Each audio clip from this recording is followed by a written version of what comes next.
నిజంగానే వికారాబాద్ జిల్లాని ఈరోజు ఉచ్చరిస్తున్నామంటే కొన్ని దశాబ్దాలుగా వికారాబాద్ జిల్లా కావాలని ఆ ప్రాంతం వాళ్ళు అడుగుతూ ఉంటే ఎవరు కూడా వాళ్ళ కోరిక నెరవేర్చిన సందర్భంలో కేసీఆర్ గారు వికారాబాద్ జిల్లా అనేది ఏర్పాటు చేస్తున్నారు. ఈరోజు వికారాబాద్ జిల్లా నుండి ముఖ్యమంత్రి గారు వాళ్ళ నియోజకవర్గం కూడా ఆ జిల్లాలోనే ఉంది. 2 సంవత్సరాలు అవుతుంది వికారాబాద్ జిల్లాకు స్పెషల్గా ₹1 ఇచ్చున్నారా ముఖ్యమంత్రి గారు అంటే ఆ మాట మాట్లాడారు. ఎంతసేపు కేసీఆర్ గారిని తీసుకొని బూచిగా చూపించి మాట్లాడతారే తప్పిస్తే తను చేయాల్సిన బాధ్యతను విస్మరిస్తున్నారు అనేది వాస్తవం. ఈరోజు ఎంతసేపు కాళేశ్వరం గురించే మాట్లాడుతున్నారు. కాళేశ్వరం గురించి కాళేశ్వరం నీళ్ళని ప్రాణహిత చేవేళ అక్కడ తీసుకొస్తామన్నాము. పరిగి సస్యశ్యామలం చేద్దాం అనుకున్నాం, తాండూరు సస్యశ్యామలం చేద్దాం అనుకున్నాం, వికారాబాద్ అనుకున్నాం.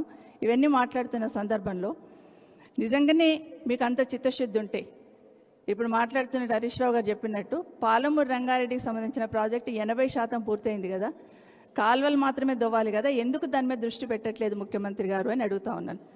మాటల్లో కాదు చేతుల్లో చిత్తశుద్ధి చూపించాలి. మాటకు ముందు నేను మహబూబ్ నగర్ బిడ్డనని చెప్తా ఉంటారు.